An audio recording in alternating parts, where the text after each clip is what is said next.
Okay, so we should have just finished looking at the philosophies and some significant historical documents that influence the roots of our American government. We're now going to look at those British colonies themselves real quick. Remember that the people living in those colonies were British citizens living in America, North America. We're going to look at an event called the Great Awakening, which was a religious event. Then we're going to look at the colonies themselves and how the people lived there and how they developed different economies and different cultures that eventually lead to the American Civil War. The differences in how they developed economies and how they developed cultures lead to the American Civil War in the 1860s, and that's what we'll look at second semester. As always, we like to have some previews and some visuals to go along with the learning to help us draw a picture of what it is that we're learning about. So let's take a moment, talk about these topics, give ourselves a visual, and then we'll get into the work. A quick reminder that when we finish these assignments, we'll have our first quiz. All right, let's do the preview.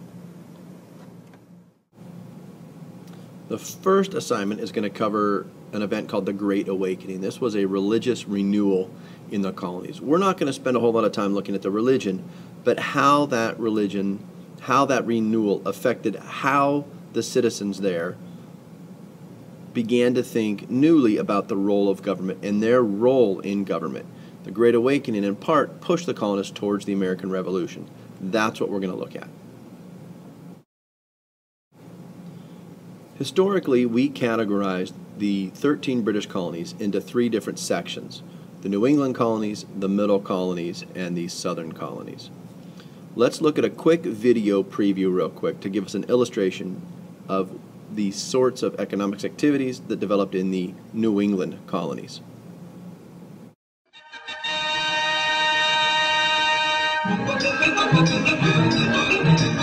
Attention foreman. Trouble on bench 5. Check on the nut tightness. Nuts coming through loose on bench 5. Attention foreman.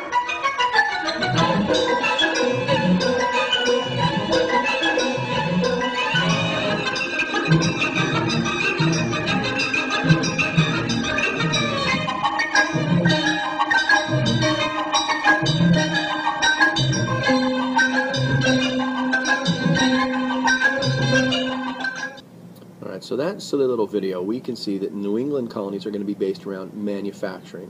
Now, certainly in the time period that we're talking about, they did not have manufacturing like that, but because of their geography, the New England colonies are going to have to rely on building things, making things, factories to support themselves.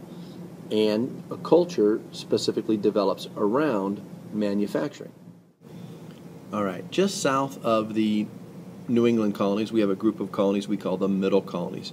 The Middle colonies are going to have a unique geography and a unique culture develop.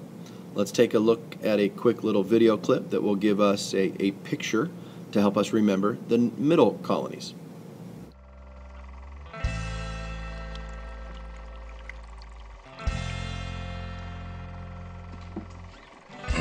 What you doing?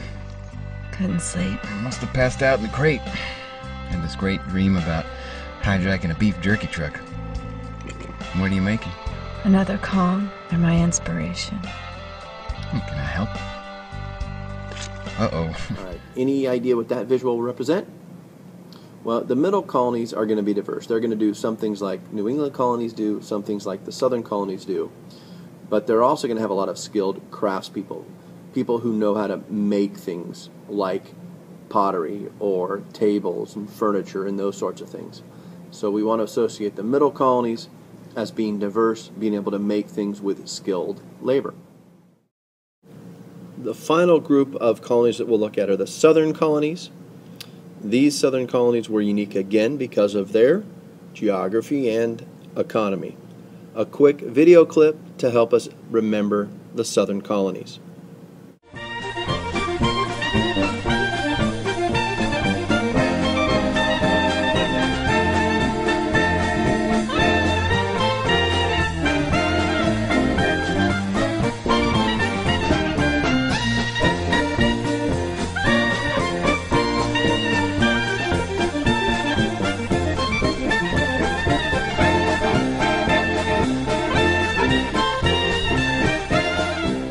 visual there is farmland. Turns out that the southern economy is going to be based on agriculture, farming. So when we think about the southern colonies, we want to use the visual of these cows and this pasture land to represent farming and agriculture. All right, so we're going to do these assignments, and when we're done, we'll have a quick review, and then we'll have our first quiz. Let's get to it.